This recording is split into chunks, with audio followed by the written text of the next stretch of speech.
Here's my first effort at a little video on how to touch up a painting originally done with acrylic.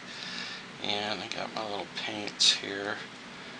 Usually just the primary colors. They mix a little bit as I go, so I don't really work with pure colors.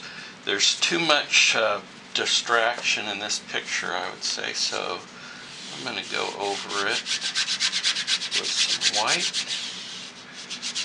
I always remember the sky is lighter than the ground, and the things in the distance are more gray and pure colors towards the foreground. So it's a very quick way of giving depth to a picture is to just wash over the whole thing with a little paint. This is just oil paints, and I mix basic linseed oil from the hardware store and turpentine from the hardware store, along with mostly the cheapest little sets of oil paints I can buy at Walmart.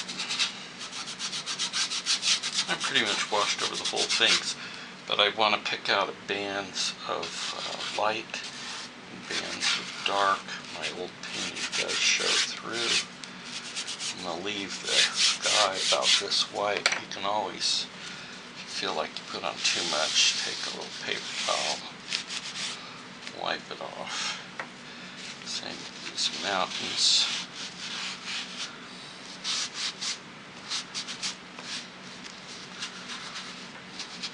I like to have a band of white, dark, white, dark, white. Sort of like that.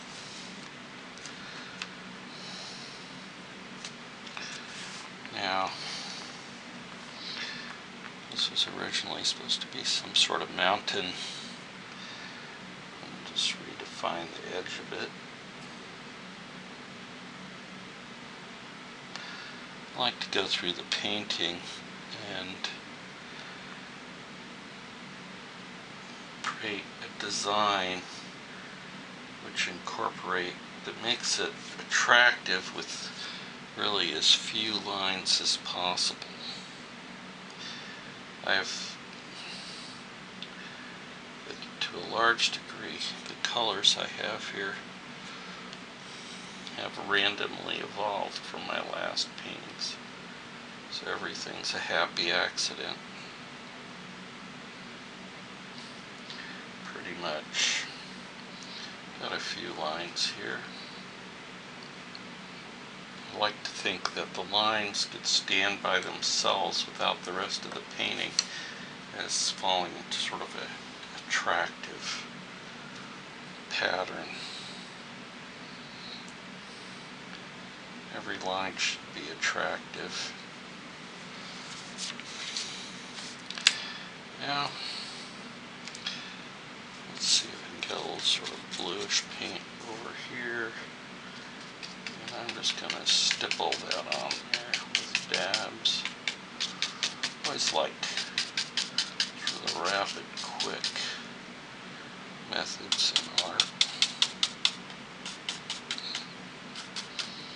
Down here, just arrange, put on this layer of color in sort of a balanced way across the picture.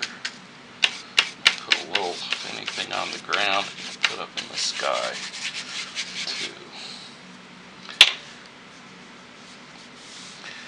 Well, go back and do some red with some yellow to give us some orangish cliff highlights.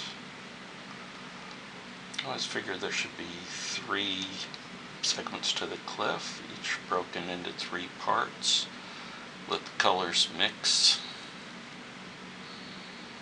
And maybe this, mix in some green, because I just don't, only reason to use this green, it's complementary to the red in the cliffs. And I don't want too much of any one color. I like to only say 3 features of a given color, and I've got them there. Let me see, my cliff, my tree, and these trees, that makes 3. Put in a little grass. Maybe I'll only do 3 places with grass. Cleaning out my brush, I just brush it out on newspaper until the paint, put more paint in it.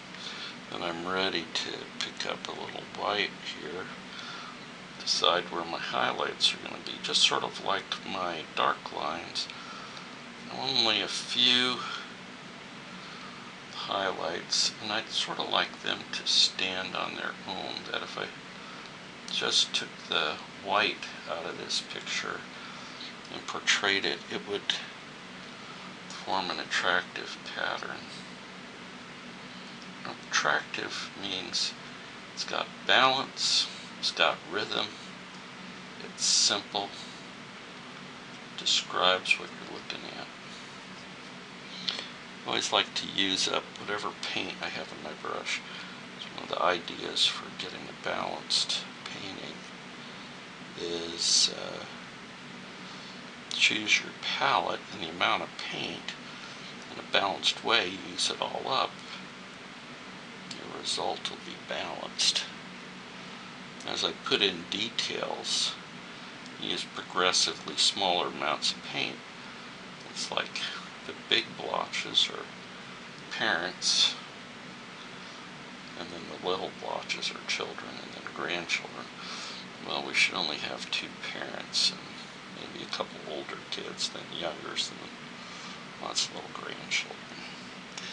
I don't want to get too carried away. Here's emphasize some of the white in the clouds. Happens that my paints had mixed together. Well, I don't have a pure white. I'm not going to fuss over that. I always like to bring the white of the sky as a contrast against the mountains. The sky should be the lightest thing in your picture. And remember, as clouds get closer to you, they get bigger. They get higher and they get bigger, so don't make the mistake of putting little, like I am, like putting little clouds above the big clouds. Actually, in the foreground and at the distance there'd be little clouds. There they are. The higher clouds should overlap on top of